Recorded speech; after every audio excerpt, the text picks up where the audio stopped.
Sir నమస్కారం sir. నమస్తే. Sir నేను బాలకృష్ణ గారు 'అఖండ 2' ఫంక్షన్‌లో మాట్లాడుతూ హీరోలు ఈ మధ్య అసలు అంటే ఈ మధ్య సెట్స్‌కే రారు. గ్రీన్ మ్యాట్‌లో ఆ స్టూడియోలో, ఈ స్టూడియోలో కంప్లీట్ చేసుకుంటారు. మన దగ్గర అలాంటిది ఏమి ఉండదు అని చెప్పేసి ఒక స్టేట్మెంట్ ఇవ్వడం జరిగింది. అయితే ఇప్పుడు దీనిపైన చర్చ జరుగుతుంది. మరి బాలకృష్ణ గారు ఏ హీరోలని ఉద్దేశించి కామెంట్స్ చేశారు? మరి ఇప్పుడు నిజంగానే సెట్స్‌కు హీరోలు రావడం లేదా? ఒకప్పుడు పరిస్థితి ఎలా ఉండేది? మరి ఇప్పుడు పరిస్థితి ఎలా ఉంది? సో బాలకృష్ణ గారు చేసిన కామెంట్స్‌ని ఎలా చూడొచ్చంటారు సార్? ఈ మాట ఒక పెద్ద హీరోలు, మెగా హీరోలు, పెద్ద హీరోలు అనిపించుకున్న వాళ్ళు ఎప్పుడో చెప్పారండి. ఇండస్ట్రీలో ఉన్న తప్పుల్ని సరిచేయకపోతే వాళ్ళు ఎలా అర్థం చేసుకుంటారు? అందువల్ల బాలకృష్ణ చెప్పిన దాంట్లో తప్పు లేదు. బాలకృష్ణ ఎవరి పరిచయం చేస్తే హీరో అయ్యాడు? ఎన్టీ రామారావు గారు. ఎన్టీ రామారావు గారు అనగానే మనకు గుర్తుకొచ్చేది ఏమిటి? క్రమశిక్షణ. ఎన్టీ రామారావు అనగానే మనకు గుర్తుకొచ్చేది ఏమిటి? ప్రొడ్యూసర్ తాలూకు బాగోగులు. అంతే కదా. మరి దాన్ని చెప్తే తప్పే ఉంది. దీనికోసం డిస్కషన్ ఎందుకు? నేర్చుకోవాలి. నేర్చుకొని ఆ వేళకి వెళ్ళడం కానీ, ఆ ప్రొడక్షన్ వాల్యూస్ దెబ్బతినకుండా, నష్టపోకుండా ప్రొడ్యూసర్కి ఏమో పదింతలు నష్టం వాటిల్లకుండా జాగ్రత్త పడమని చెప్పడంలో తప్పే ఉందండి. ఇప్పుడు ₹1,00,00,000 పెట్టి సెట్ వేశారు. ఆ సెట్‌కి ప్రొడ్యూసర్ రాలేదు. సారీ, ₹1,00,00,000 పెట్టి సెట్ వేశారు. ఆ సెట్‌కి హీరో కొంచెం లేట్‌గా వచ్చాడు. దానికి తగ్గట్టుగా జూనియర్ ఆర్టిస్టులు అందరూ 100 మందో, 200 మందో వచ్చారు. మరి 2 గంటల సేపు ఇప్పుడు మన ఆ హీరో గారు రాకపోయినట్టయితే ఆ నష్టం ఎవరు భర్తీ చేస్తారు? హీరో భర్తీ చేయడు కదా. అలాగే జూనియర్ ఆర్టిస్టులు మరో 2 గంటలు ఎక్కువగా ఉండమంటే వాళ్ళు ఎక్స్ట్రా బ్యాట్ అడుగుతారు కదా.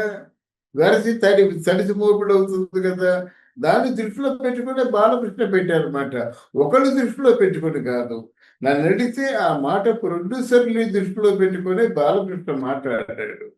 ప్రొడ్యూసర్ బాగుంటే ఇండస్ట్రీలో చెట్టు పచ్చగా ఉంటే ఆ నీటిని చాలా జంతుజాలం అంతా సేద తీర్చుకునేలాగా ప్రొడ్యూసర్ పచ్చగా ఉంటే ఆర్టిస్టులు, టెక్నీషియన్స్, సన్నకారు టెక్నీషియన్స్, సన్నకారు ఆర్టిస్టులు అంటే జూనియర్ ఆర్టిస్టులు వీళ్ళందరూ కొన్ని వేల మంది బతుకుతారు. కొన్ని వేల మంది కుటుంబాల్లో అన్నం దొరుకుతుందన్నమాట. అంటే 3 పూటలా కాకపోయినా జూనియర్ ఆర్టిస్టులు, చిన్న టెక్నీషియన్స్ కనీసం ఒక పూటైనా తృప్తిగా తినేటువంటి అవకాశం ఈరోజు కలుగుతుంది. అది కూడా లేకుండా చేస్తున్నారంటే దానికి కారణం ఏంటంటే నెగ్లిజెన్సీ. ఇప్పుడు కోట్లు తీసుకునే వాళ్ళు కోట్లు తీసుకుంటారు. అసలు లేని వాళ్ళకి అసలు లేదు. లేదా మన పనిలోకి వెళ్ళిన తర్వాత వచ్చి హ్యాపీగా పిల్లా పాపలతో ఉందాం అనుకునే వారికి మాత్రం అటు ఇటు కాని జీవితం అన్నమాట. ఆ అవసరానికి అప్పులు చేసేయడం, అప్పులకేమో వడ్డీలు కట్టుకోవడం, శిరోభారం. అలాంటి జీవితాలు గడుపుతున్నటువంటి వ్యక్తులు చాలా మంది బాలకృష్ణ గారి తాలూకు దృష్టిలో ఉంటారు. వాళ్ళు దృష్టిలో పెట్టుకొని ఒక మాట మాట్లాడొచ్చు. దీని మీద ఎవరు చర్చలు చేసినా ఎవరు ఇది వైరల్ అవుతుంది. వైరల్ అయితే దేనికోసం? వైరల్ అవ్వడం కేవలం ఇండస్ట్రీ బాగు కోసం, ఇండస్ట్రీ మెరుగు కోసం. అందువల్ల దీన్ని మాత్రం నేనైతే స్వాగతిస్తా. బాలకృష్ణ గారు నిజంగా వాంటెడ్‌గా ఈ మాట అన్నట్టయితే స్వాగతిస్తాను. బాలకృష్ణతో పాటు చిరంజీవి గారు కూడా ఈ మాట అంటే డెఫినెట్‌గా ఆయన్ని కూడా అభినందించాలి, స్వాగతించాలి. ఎందుకంటే గొంతు విప్పి చెప్పడం చాలా మందికి కష్టమైనటువంటి ఈ రోజుల్లో ఎవరేమనుకున్నా పర్వాలేదు ఇండస్ట్రీ బాగుండాలని బాలకృష్ణ ఎలుగెత్తి తన తాలూకు అక్కడ డిసిప్లినరీగా క్రమశిక్షణ బద్ధమైన జీవితాన్ని ఉండాలి, జీవితం అందరూ అనుకరించాలని చెప్పడం చాలా మంచిది. చిరంజీవి గారు చెప్పిన చాలా మంచిది, ఇండస్ట్రీకి మంచిది కదా. దీనికోసం వాదోపవాదాలకి నా దృష్టిలో తావు లేదు. ఒకవేళ అలాగే ఎవరైనా ఇండస్ట్రీలో ఆయన పేరు తీయలేదు కదా. ఒకవేళ ఇండస్ట్రీలో ఎవరైనా 2 గంటలు, 3 గంటలు లేట్‌గా రావడం ఇయన్నీ జరిగినట్టయితే వాళ్ళు ఆ పద్ధతులు మార్చుకుంటారు. పెద్దవాళ్ళు ఓ మాట చెప్పారంటే, "నువ్వు ఇలా చేసావని" చెప్పరు. ఎవరు చేశారో వాళ్ళకి ఖచ్చితంగా వర్తిస్తుంది కదా. వర్తించినప్పుడు వాళ్ళు ఆ జీవితంలో ఆ డిసిప్లిన్ నేర్చుకుంటే మంచిదే కదా. వాళ్ళకే మంచిది కదా. నా దృష్టిలో డిసిప్లిన్ ఉండడం మాత్రం ఇండస్ట్రీకి చాలా అవసరం. ఎందుకంటే ఇది లక్షలు దాటి కోట్లకి వెళ్ళిపోయింది ఈ వ్యాపారం. అంటే మనకి నష్టమైనా లాభమైనా కోట్లలోనే ఉంటుంది. లాభం వస్తే పర్వాలేదు, నష్టం వస్తే ఆ ప్రొడ్యూసర్ మళ్ళీ జీవిత కాలంలో తేరుకోలేడు. ఇది నా ఉద్దేశం. సార్ ఒకప్పుడు పరిస్థితి ఎలా ఉండేది? ఇప్పుడు పరిస్థితి ఎలా ఉంది? అంటే హీరోలు సెట్స్‌కి రావడం, అంటే ఇప్పుడు సీజీఐ, గ్రీన్ మ్యాట్ నిజంగా బాలకృష్ణ గారు అన్నట్టు పెరిగిపోయాయి కాబట్టి ఒక రకంగా డూబ్‌లతో కూడా మేనేజ్ చేయాల్సిన పరిస్థితి వచ్చేసింది. మరి అప్పుడు ఎలా ఉండేది? ఇప్పుడు ఎలా ఉంది? ఇక సరే, దీనికి ఎవరికీ తెలియనటువంటి నాకు మాత్రం తెలిసినటువంటి సంఘటన ఒకటి చెప్తా. ఓకే. ఎన్టీ రామారావు గారు 7 గంటలకి బయటకొచ్చి దిష్టి తీసిన కొబ్బరికాయ కొట్టేవాళ్ళమాట వాళ్ళ తాలూకు ప్రొడక్షన్‌లో. నాగిరెడ్డి చక్రపాణి గారు ఏమిటి ఈయన ఎప్పుడు చూసినా 7 గంటలకి అసలు షూటింగ్ సరిగ్గా 7 గంటలనేసరికి కెమెరా స్టార్ట్ అంటున్నారు. ఎలా చేయగలుగుతున్నారు అని ఈరోజు ఎలాగైనా ఎన్టీ రామారావు గారిని మాటల్లో పెట్టి ఒక 5 నిమిషాలు లేట్‌గా షూటింగ్ స్టార్ట్ అయ్యేలా చూద్దామని చెప్పేసి అనుకున్నారు. అలాగ అనుకోవడానికి కారణం ఏంటంటే తర్వాత చెప్తా. అది శ్రీకృష్ణ పాండవీయం. ఎన్టీ రామారావు గారి పక్కనే ఎవరు కేఆర్ విజయ యాక్ట్ చేస్తుంది. కేఆర్ విజయ రాదనే వార్త వాళ్ళకి తెలిసింది. మరి కేఆర్ విజయ రాకపోతే 7 గంటలకు ఎలా షూటింగ్ చేస్తారు వీళ్ళు? వెళ్దాం కమాన్ ఆ వినోదం కూడా చూద్దాం అని చెప్పేసి నా స్టూడియో ఓనర్ అయినటువంటి నాగిరెడ్డి గారు, చక్రపాణి గారు అక్కడికి వచ్చి కూర్చున్నారు. ఎన్టీ రామారావు గారు దుర్యోధనుడి గెటప్‌లో మాట్లాడుతున్నాడు. సరిగ్గా పావు తక్కువ 7 గంటలకి మార్నింగ్ ఈయన తమ్ముడిని ఏమండి అంటాడు. తమ్ముడు ఈయనేమో ఏమిరా అంటాడు. అన్నయ్యని ఏమిరా అంటాడు. చిన్నప్పటి నుంచి ఏమిరా అనే పిలిచేవాడు. కానీ ఎన్టీ రామారావు గారి తమ్ముడిని ఏమండి అంటాడు. ఏమండి అంతా రెడీయేనా అన్నాడనమాట. ఇదేంటి అంతా రెడీయేనా అంటాడేంటి? రెడీగా ఉన్నాడు కదా అనేసరికి రెడీగా అన్నాడనమాట. మీ హీరోయిన్ గారు రెడీయా అన్నాడనమాట. అని గుండె జారిపోయింది. అదేంటిది హీరోయిన్ ఇవాళ రానని చెప్పింది కదా అని మనసులో అనుకున్నాడు. ఏమి చెప్పిందంటే కేఆర్ విజయ మీ అన్నయ్య గారితో చెప్పానండి ఇవాళ నేను రానని. ఆయన సరే సెలవు తీసుకోమని చెప్పాడు అని ఈయనతో చెప్పింది. ఎవరు చిరుకుల రాగతో. అన్నయ్యతో ఏం చెప్పింది?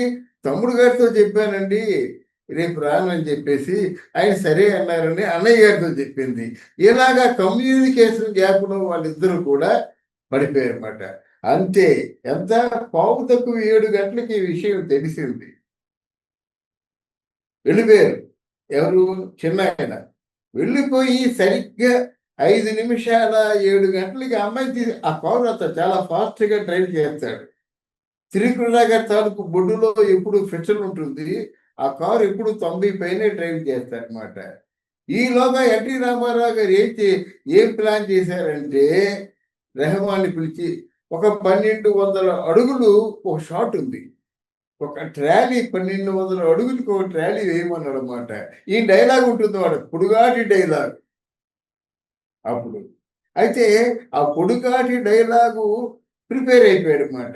ఒకవేళ కేఆర్ విజయ వచ్చినా రాకపోయినప్పుడు కూడా ఆ డైలాగ్ ప్రిపేర్ అయిపోయాడు. ఇవన్నీ కను సైకిల్‌తోనే జరుగుతున్నాయి. ఆ రోజుల్లో ప్రొడ్యూసర్లు, డైరెక్టర్లు ఎలా ఉండాలంటే ఉదాహరణ చెప్తున్నాను అనమాట. సరిగ్గా 5 నిమిషాలకు తక్కువ 7 గంటలు అయ్యేసరికి వెళ్ళిపోయాడు. ఎన్టీ రామారావు గారికి దిష్టి తీసేశారు. కెమెరాకి దిష్టి తీసేశారు. నాగిరెడ్డి, చక్రపాణి గారు బయటే కూర్చున్నారు. సరిగ్గా 7 గంటలకి కొబ్బరికాయ పగిలింది. అమ్మని ఎలా చేశారా అని ఆశ్చర్యపోతున్నారన్నమాట. లోపలికి వెళ్ళేసరికి 1200 అడుగులు షాటు. ఏమంటివి అని అంటారు కదా! ఆ డైలాగ్ ఉంది కదా! ఆ డైలాగ్ చెప్తూ ఆ షాట్ మాట 1200 అడుగుల షాట్‌ని కూడా చేసేసారన్నమాట. అంతలో కేఎల్ విజయ్ కూర్చుంది. హీరోయిన్ వచ్చేసింది. చిన్నాయన తాలూకు మొహం తడిచిపోయింది చెమటతో. ఆ హీరోయిన్ మొహం తడిచిపోయింది చెమటతో. హీరోయిన్ మా ఫాదర్ ఆయన పేరు ఎంజి రామచంద్రన్. ఆయనొచ్చి సారు అని చెప్పేసి పెద్దాయన మమ్మల్ని క్షమించు అని చెప్పేసి ఆయన కాళ్ళ మీద పడ్డాడు. వాళ్ళెప్పుడు అంటే ఎలా ఉండేవారంటే వాళ్ళెప్పుడు తొనకరు, బెనకరు. అసలు నువ్వెందుకు రాలేదేమిటి అనే ప్రశ్న కూడా వేయలేదు.